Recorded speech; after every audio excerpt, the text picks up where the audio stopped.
ஜோதிவானவன் பொற்றுணை திருந்தடி பொருந்த கை தொழ கற்றுணை பூட்டியோரு கடலில் பாய்ச்சினும் நற்றுணையாவது நமச்சிவாயவே. நற்றுணையாவது நமச்சிவாயவே. நற்றுணையாவது நமச்சிவாயவே. இல்லக விளக்கது இருள் கெடுப்பது, சொல்லக விளக்கது ஜோதி உள்ளது, பல்லக விளக்கது பலரும் காண்பது, நல் அக விளக்கு அது நமச்சிவாயவே. நல் அக விளக்கு அது நமச்சிவாயவே. இடுக்கண் பட்டு இருக்கினும் இறந்து யாரையும் விடுக்கில் பிரான் என்று வினவுவோம் அல்லோம். என்ன கஷ்டம் இருந்தாலும் சரி, அந்த கஷ்டத்தை தீர்க்கிறதுக்கு இந்த சாமி அந்த சாமின்னு போக மாட்டோம். எங்களுக்கு கந்த சாமி இருக்கிறார். இடுக்கண் பட்டு இருக்கினும் இறந்து யாரையும் விடுக்கில் பிரான் என்று வினவுவோம் அல்லோம். அடுக்கல் கீழ் கிடக்கினும் அருளில் நாம் உற்ற நடுக்கத்தை கெடுப்பது, நடுக்கத்தை கெடுப்பது நமச்சிவாயவே. நடுக்கத்தை கெடுப்பது நமச்சிவாயவே. எவ்வளவோ பாவங்கள் செய்திருக்கிறோமே என்றுதான் ஒவ்வொருவரும் நமக்கு வினை கொள்கையை பற்றி சொல்லியிருந்தார். அதில் குறிப்பாக சமணம் பூலோச்சிய சமயம் எல்லாம் வினை கொள்கையே அச்சுறுத்தி சொன்னார்கள். பாவங்கள் செய்தால் அதற்குரிய பலனை அனுபவிக்க வேண்டும், உண்மைதான். ஆனால் அதிலிருந்து விடுபடுவதற்கு வழி இல்லையா? யாருக்கும் வழி தெரியல. அந்த இருள் சூழ்ந்த சமயத்தில் தான் ஒளிமயமான குருமார்கள் நமக்கு தோன்றினார். அவர்கள் நமக்கு நம்பிக்கையை ஊட்டினார்கள். இதிலிருந்து விடுபட முடியும், வழி இருக்கிறது. அதற்கு ஒரு வழி இறைவன் நாமம் என்று சொல்ல வந்தவர். விண்ணுரே அடுக்கிய விரவின் வெப்பழல் உண்ணிய புகிரவை ஒன்றும் இல்லையா. வானம் அளவுக்கு விண்ணளவுக்கு விறகு கட்டைகளை அடுக்கி வைத்திருக்கிறார்கள். அதை எரித்து சமலாக்க வேண்டும். அது போலத்தான் நம்முடைய பாவங்களும் இருக்கிறது. வானம் அளவுக்கு நெருப்பை கொண்டு வந்தால்தான் அந்த விறகுகளை எரிக்க முடியுமா?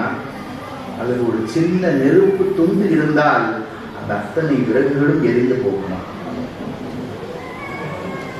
அக்கினி குஞ்சொன்று கண்டேன், அதை யாங்கிடை காட்டிடை பொந்திடை வைத்தேன், வெந்து தணிந்தது காடு, தடல் வீரத்தில் குஞ்சென்று முப்பென்று உண்டோ என்றார் பாரதி. ஒரு அக்கினி தடல் போதும் அந்த காட்டையே அழிக்கிறது. அதுபோல காடளவிற்கு நாம் செய்த வினைகளாக இருந்தாலும் பெருமானுடைய நாமமாகிய விண்ணுற அடுக்கிய விரலின் வெவ்வழல் உண்ணிய புகிலவை ஒன்றும் இல்லையா. பண்ணிய உலகினில் பயின்ற பாவத்தை நன்னி நின்று அறுப்பது. ஓம் நம சிவாய சிவாய நமவோ. ஓம் நம சிவாய சிவாய நமவோ. ஓம் நம சிவாய சிவாய நமவோ. ஓம் நம சிவாய சிவாய நமவோ. சிவ சிவ சிவ சிவ சிவாய நமவோ. சிவ சிவ சிவ சிவ சிவாய நமவோ. ஹர ஹர ஹர ஹர ஹராய நமவோ. ஹர ஹர சிவாய நமவோ. ஹராய நமவோ. சிவாய நமவோ. ஹராய நமவோ. ஹராய நமவோ. சிவாய நமவோ. ஹராய நமவோ. சிவாய நமவோ. சிவாய நமவோ. ஹராய நமவோ. சிவாய நமவோ. ஹராய நமவோ. மாப்பிளை தழுவிய மாதோர் பாகத்தன் கூப்பிளை திருந்தடி பொருந்த கைதொழ நாப்பிணை தழுவிய நமச்சிவாய பத்து ஏற்ற வல்லார் தமக்கு இடுக்கண் இல்லையே. அப்போ சம்பந்தர் முக்திக்கு வழி இந்த 5 எழுத்து என்று சொன்னார். நாவுக்கரசரோ வாழ்வுக்கே வழி இந்த 5 எழுத்து தான். வாழும் பொழுதும் நம் இடர்களை களையும், வாழ்ந்து முடிக்கும் பொழுதும் ஒரு நாள் அவன் திருவடியில் சேர்க்கும் என்று சொன்னார்.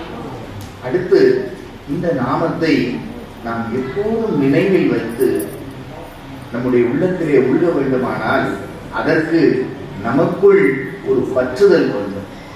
அந்த பற்று எப்படிப்பட்டதாக இருக்க வேண்டும்? கனவிலும் அவனை மறவாதிருக்கின்ற பற்றாக வேண்டும்.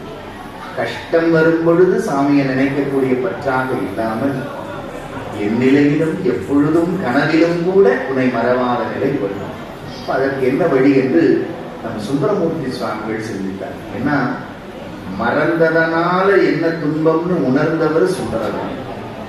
முதல் பதிகத்திலே தடுத்து ஆட்கொண்ட பொழுதே கண்ணீர் வார அழுது தீர்த்தார். நாயேன் பல நாளும் நினைப்பேன், ஒரு நாள் 2 நாள் அல்ல, எத்தனை நாளோ பல நாளாக உன்னை நினைக்காமல் உன் நினைப்பின்றி பேயாய் திறந்து இருந்தேன். அப்போ நமக்கு என்ன அந்த குறிப்புன்னா, எப்பெல்லாம் சாமியை பத்தின நினைப்பு இல்லாம நாம வாழறோமோ அது நம்ம மனுஷங்களாக வாழ்ந்ததாக கணக்கில் கிடையாது. ஏன்? இறைவனை நினையாத பொழுது நாம வேற எதையோ நினைச்சிருக்கிறோம். வேற எதையோ நினைக்கின்ற பொழுதெல்லாம் நாம் பேய் போல எதையோ பற்றி திரிந்திருக்கிறோம். நாம் மனிதனாவதே இறைவனை நினைக்கும் பொழுது மட்டும்தான் என்பது நமக்கான உபதேசம். நாயேன் பல